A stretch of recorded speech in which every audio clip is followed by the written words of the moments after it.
So, once again, good morning, everyone. I am Joseph Tish. Once again, so I take a brief introduction about the Africa is a platform, but also as a tool to support water resource management and agriculture towards the food security in Africa.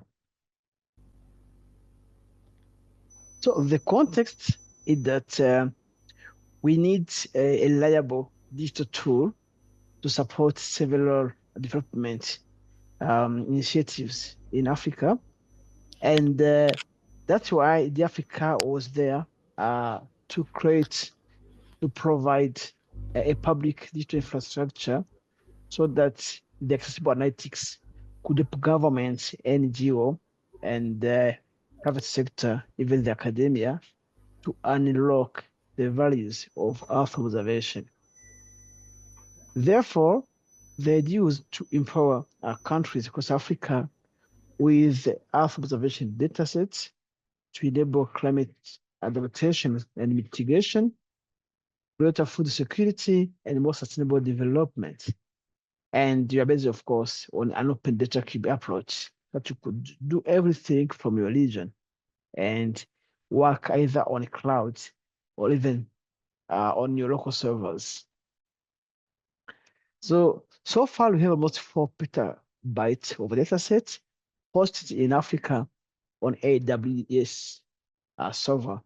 And what has been developed and disseminated uh, was a result of a good partnership um, with institutions across the continent. We have our implementing partners through whom we go and reach out to our partners. We have agreement in Niger, OSS in Tunisia, RCMRD in Kenya, CSC in Senegal, um, and the Afrogist in Nigeria, and several space agencies across the continent. Why do we need them? To develop a continental service, we need to understand the needs of the population. And these institutions have the whole context. And we go through them, identify the needs, we have products, evaluate them, even we contribute to, we collaborate to disseminate all these products. For example, if you see continental services on the right side, the GeoMAD, this is our cloud-free mosaics that are derived from either Landsat or Sentinel images, Landsat being 30-meter resolution from USGS, and also with a very long temporal resolution, which start from 1984 to nowadays, and the Sentinel start from 2016, 17 to nowadays, but with a more or less good spatial resolution, 10-meter. And we try to process them, minimizing all the job for data processing, and have those mosaics on local space. We have a crop and external map to understand the trend of cultivated areas on the continent, the fractional cover to understand the greenness of the continent, and the climatology to understand the plant health, and also um, the greenness of the continent. Water observation to understand the trend in water resources and related to flood risk. The coastline to understand the trend of the coastlines, and also related impact on the coastal ecosystems and also the coastal infrastructure. Knowing that most of mega cities in Africa are on the coast, and they're being highly impacted with the sea level rise, and also causing erosion that destroys both ecosystems and infrastructure. So we don't have any satellite to operate ourselves.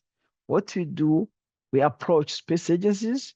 They give us access to their data sets, the free available ones, and then we process them and host them on a cloud server as in the analysis ready format. Everything is completely free, even for commercial use. they can be either processed on web or on cloud or even downloaded to be used locally. And also, we know that most of people use different interfaces. That's why we try to kind of allow the accessibility via different interfaces.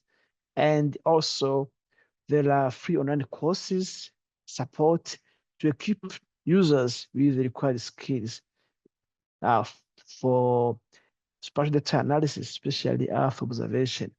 And of course, we try to run our work with SDGs. And of course, we can start small with some use cases, but also try to go to some very complex topics like uh, responding to SDGs and also understand the climate trends and what resources. Our target is to transform data into insights. Most of people have a lot of data, but how can we convert them in um, easily consumable information? That's why we try to convert to have a data set at container level, but through an open data cube approach, can access to them for your specific region. Just draw a polygon around your specific region, and then we have also some already uh, pre-developed Python-based notebooks through which you can run immediately and get the results. If, of course, you know your region and also the time scale, and then you can have a kind of result that could inform several activities, including SDG 6 on water resources, but also the food security and the other SDGs. So I was talking about the continental scale product. We have this example, the geomads. I've talked about them. We have the water observation from space to follow the trends in water resources and the flood risks. We have the coastlines service to monitor the trend of the coastlines across the continent, with the cropland. We currently have a water bodies monitoring service that help us to use polygons to monitor the trend in water, the time series of water across the continent, the fractional cover to understand the trend in greenness across the continent. And all these are free, and they can provide insights on the trend of each phenomenon, and of course, help to address social, environmental, and economic changes across the continent. This is an example of water observation from space. They start from 1984, and it translated water observations from space into to consume information about the presence, location, and recurrency of water in Africa. Of course, trying to understand the effects of these trends on sustainable infrastructure, crop and management across the continent. And this is very key. What can help countries across Africa to map, visualize, and manage their water resources for a better understanding of the trends over time. The food security, this is an example of a product developed to address the food security across the continent, and it can help us to depict areas or cropped areas across the continent, and also help us to understand both the seasonality and the other stuff across the continent. And this project has been co-developed by experts from our IPs across the continent, and it is still being improved over time. And we have also the water bodies monitoring service. This was on a request by users saying we need to have a polygon for each water body across the continent and a time series.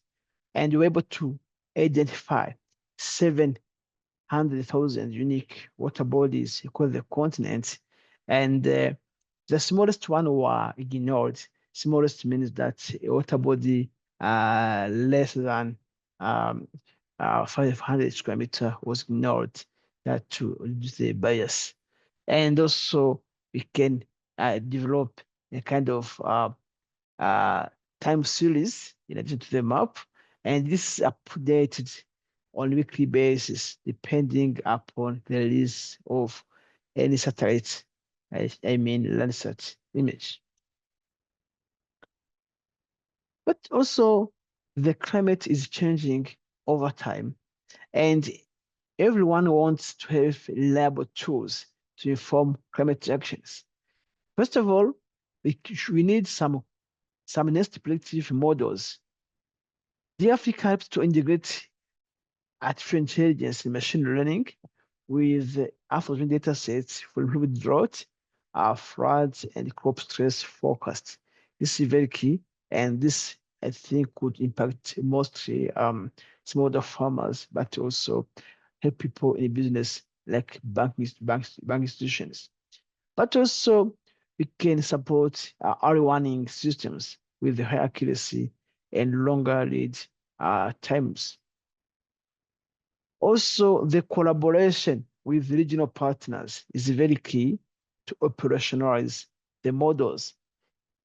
Does what we develop really meet the expectations by local people? But also, we should have easily accessible and contextualized tools. The idea is if we have expanded mobile and offline e-data tools tailored to local needs and languages. Imagine most of our applications are in English and French or even Chinese. Imagine if we have something translated into Amharic, and that should be very suitable for Ethiopia. Embed EO insights into existing format advisory and the extension service, and also the participatory approach is very key because we co-develop the product, but also the ownership will be granted. But also we need a strengthened local innovation ecosystem that, first of all, we foster partnership and innovation hub to develop Africa-led EO solutions. We lastly had a project on EO, tried to sampling of hostings for EO for food security, and Ethiopia was among the beneficiaries. And the Ethiopian Agriculture Institute and the other people are happy with this, and I think to have the same in the future. Expand training programs, of course, that's very key, capacity building, but also support local entrepreneurs. I think that they do better than other programs. And not everyone would like to be a programmer to access our data sets. We can have some very easy interfaces like the maps. It's a kind of web mapping. You just on just a click, you can do some detection, explore data set, and share link within your network. The sandbox is based on Python coding.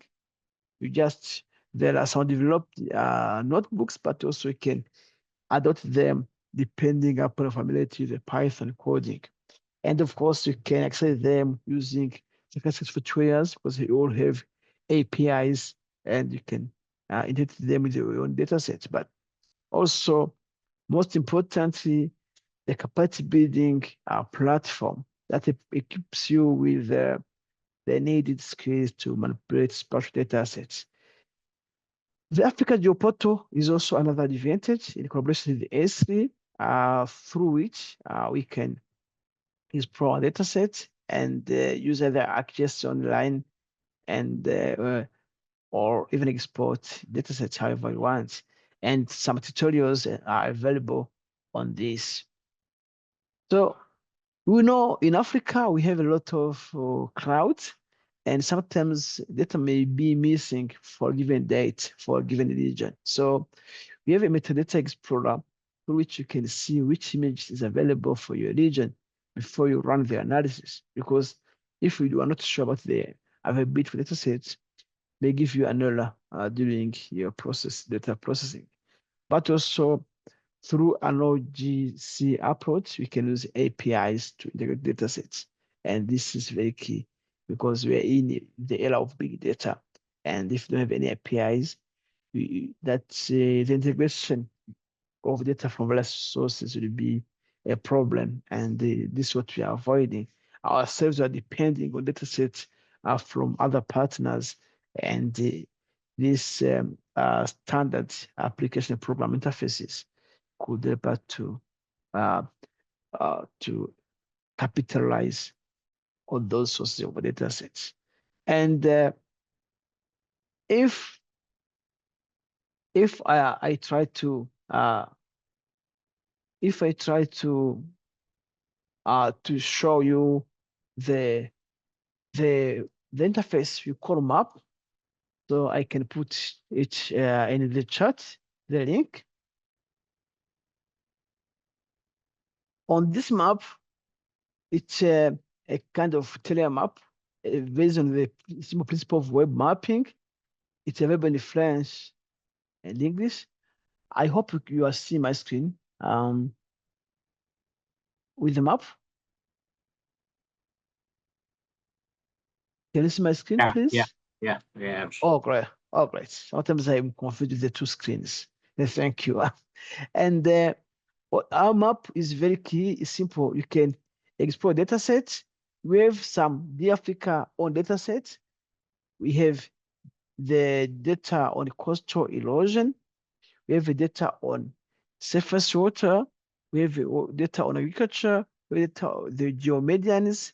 I was the water bodies, a polygon-based format. We have the cropland extreme map.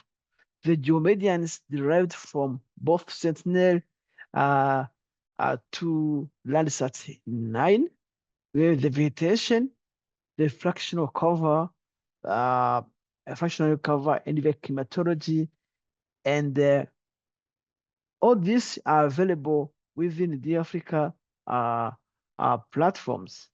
But also, we have the surface water that paper to understand the long term and surface water over time. As I was saying, the Africa doesn't only rely on data sets. There are other data sources we are indexing to our database using the API approach. And here the Africa Police, for example, NISFI, SFI datasets, land cover from various sources, some methodology datasets, some raw satellite images, and some urban footprint settlement and vegetation, like jungle vegetation. So all these are from other sources, but they are free accessible using the Africa platform. For example, if you try to go in Ethiopia, I'm not good with the geography of Ethiopia.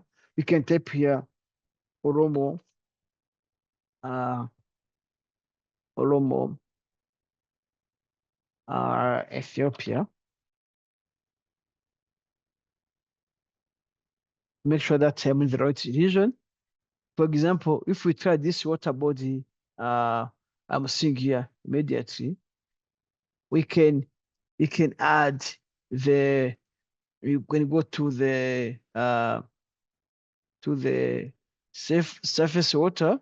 You can put annual water bodies over time, and then you can try to see the frequency of water over time. You can see towards the end in the blue, the water is always permanent. Towards the edge, there are some disappearances of water. And this is the date of 1st January. This for January, this is for 2024. Then we can do a comparison. Let's say, let's compare the date. Let's maybe choose uh, 2000 and compare it to 2024. And on the left, you have 2000, on the right, you have 2024. This is 2000 to 2024. 2000 to 2024. You can see that the water body is increasing the extent over time. This is your 2024. And I can share this in the chat. Just on a click, you can have an idea on this. It's kind of high level exploration of this phenomenon. And we can do other exploration, even uh, for vegetation and so on. And if we go back, I was telling you have what you call method with the user guide that shows us the existing data and services, the platforms, and anything I've been presenting. You can have a look. I put in the chat. And most importantly, with the Metadata Explorer. And if we go to the Metadata Explorer, it shows us all data that are available. And if we like to have to know the product, all those products we have, and also can explore by type and so on. But imagine if we are about to have maybe the geomedian Landsat 8, or just on a click, we can see for a given region, we can keep changing.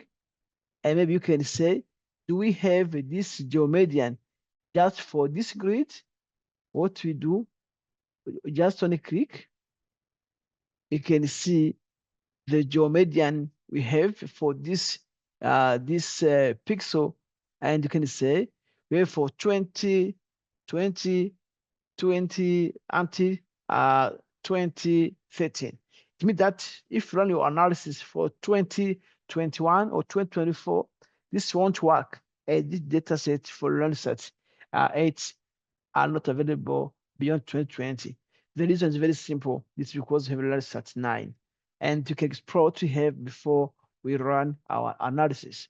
And also you can have a look at this metadata explorer, make sure that which products are available for a given region. The other thing is that the African Geoportal, you can have a look to see how you can access the Africa dataset on the African Geoportal just by on a simple click on the Africa Geoportal. You can have some tutorials on how to access the Africa dataset for the SD Africa Geoportal, and also how you can use some web services to use some classic softwares. This is there are the links on the chat, and of course, the remaining would be the the sandbox. I'll be coming to it soon. And if I continue the presentation, this is an example of Lake Bijeta, like exploring the water using the maps, Lake Langano, and the sandbox based on Python coding. You need to have an account, login, and have access to both datasets and to develop notebooks.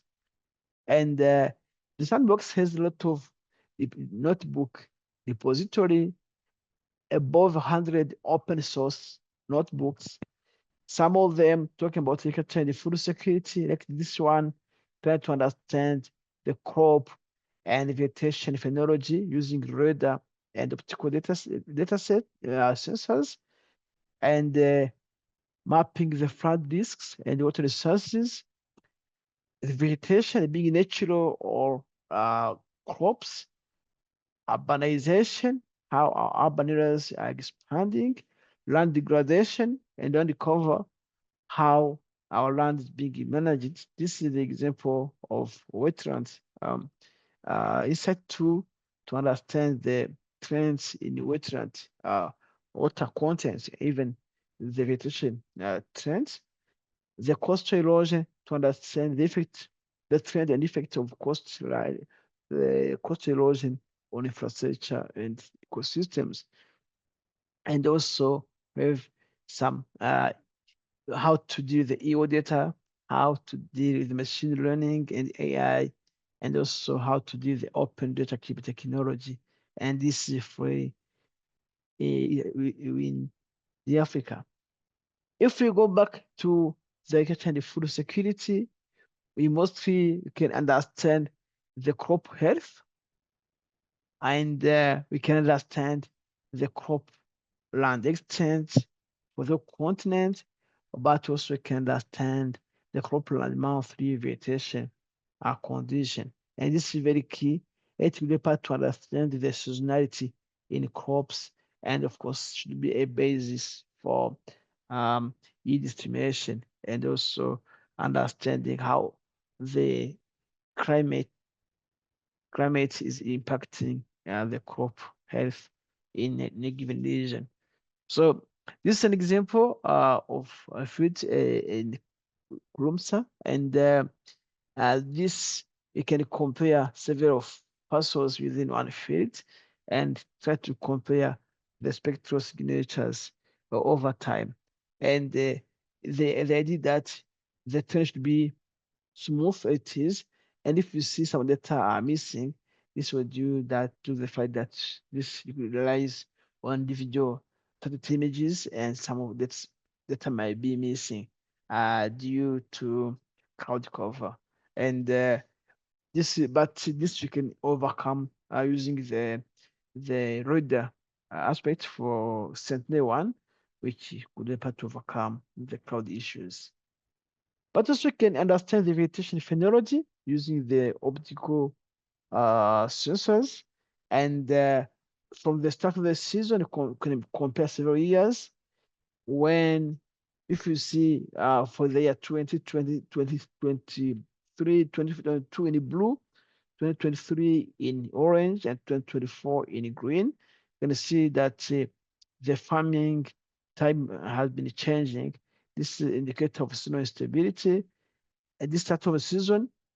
And when you see the peak of the season for 2024 was a kind of strange. Maybe there were crop rotation for this region, and also the end of the season. But this is a kind of short-term crop. But you see for 2022 and 2023, the start and the peaks of the season are almost the same. And you can also use radar. Instead of using NDVI, you can use RVI. This is radar vegetation index, and you can see the trend the same. But this radar, if it was covering all the areas, should be very reliable, because some areas of Africa are very cloudy, and we need a sensor that could penetrate clouds and can operate day and night. But also we can focus the vegetation condition using this CellMax, which try to not only to understand the endogenous factors, but also bring some exogenous variables, and you can build a model, and then by that to kind of predict the vegetation condition, especially the cropland condition over time. So we can also understand the monthly vegetation anomaly for a given region, even for the whole country, and you understand the NDVI, mean NDVI climatology, this um, for a given date, but also understand some statistics like the standard deviation and also the standard anomalies. And this should help us to see which regions have been stable in terms of vegetation cover, and which ones have been unstable. And this is a very key indicator, and in terms of crop production. And also, we can also try to not only to map the trend in vegetation on a map, but also try to combine with the time series, and also with the anomaly And this should help us to understand which areas were characterized by a good crop condition, better crop condition, or and which were the anomalies or over time. And this should help to inform vegetation management.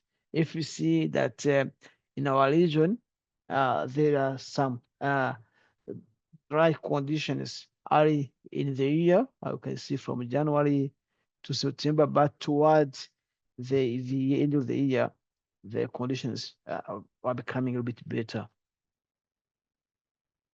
But also, uh, we can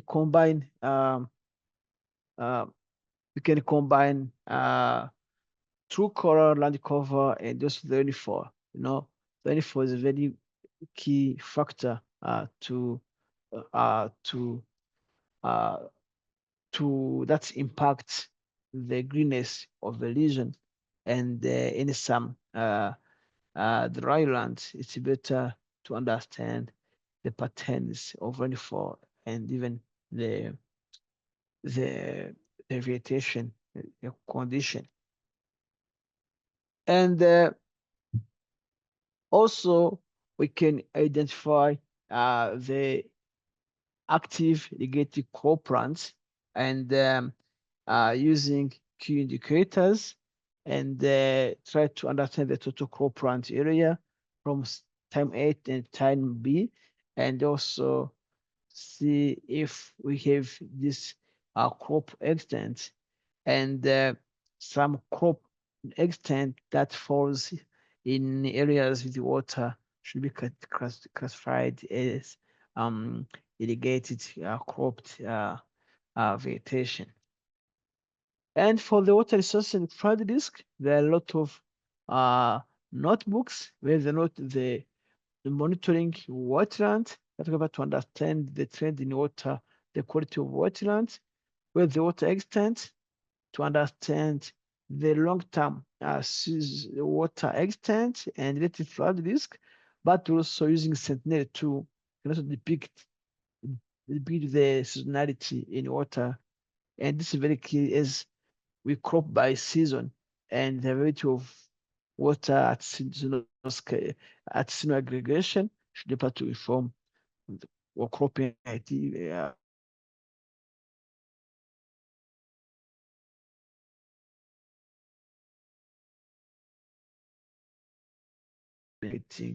nearby water bodies.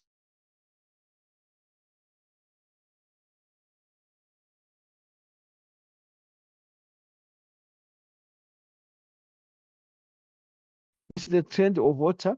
This was the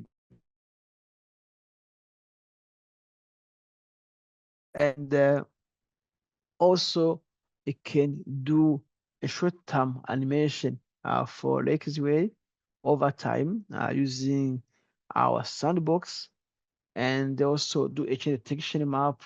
You can see that the lake has gained almost 3 square kilometer between 2019 and 2024. And also we can have this time series with the water body for our lake, Ziwe. And you can see this time series shows us that this lake has been almost stable from 2005 until nowadays. And also we can um, try to understand this using the notebook on water bodies, and this is the result showing that the trend of lake over time. And also the example of Lake Langano, trying to understand the water quality, normal difference profile index, and you can compare over time, and you can see how it was behaving between different years, I think between 2021 and 2024.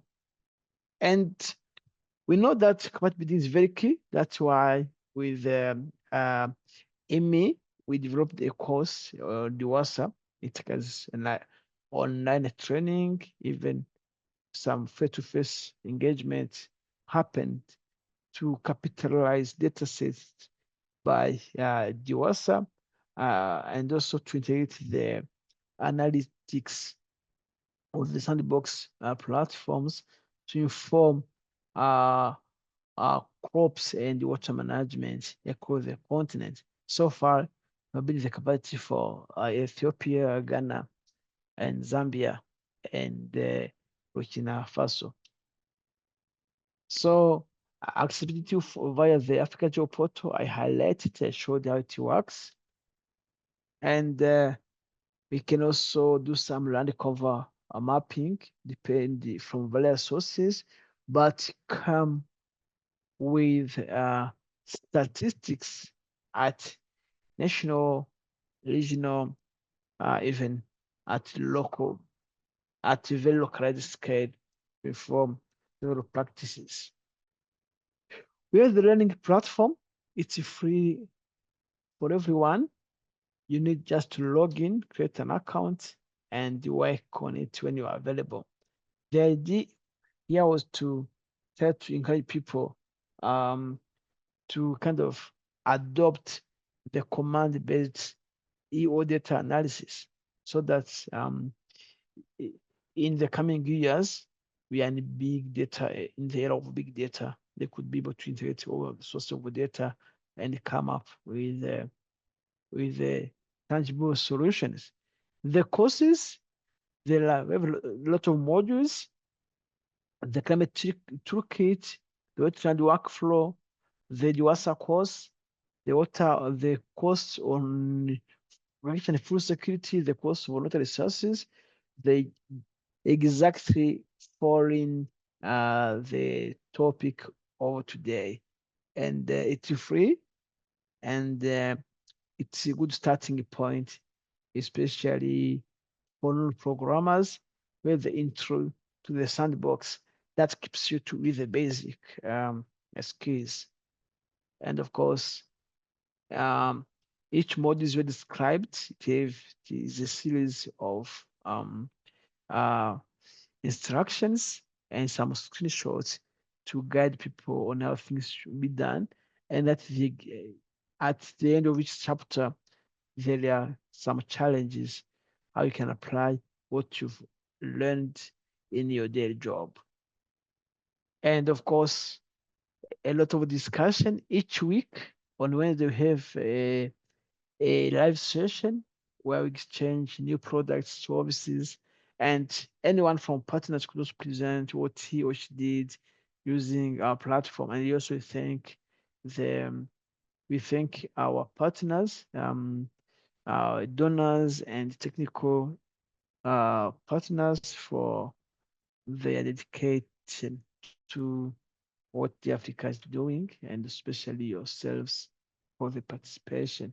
And on the four ones, there are the real examples with a lot of notebooks, including water resource and crop monitoring.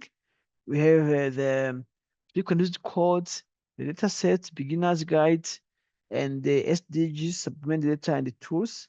And what you can do, for example, if you go uh, to the course, to the real examples, we have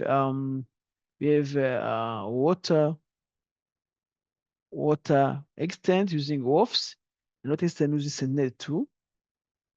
And this shows how we can go through water resources as the indicator 6.6.1, and you can assess the partial extent, and we can come up with a time series using the normal difference water index, and then we can have some animations on how water has been expanding over time from 1980s to nowadays, and we can generate a graph showing us the time series over time, and also we can know the time with the lowest water quantity or shortest water extent, and the highest water extent, and then you can come up with texture map showing if the water body has been expanding or shrinking over time.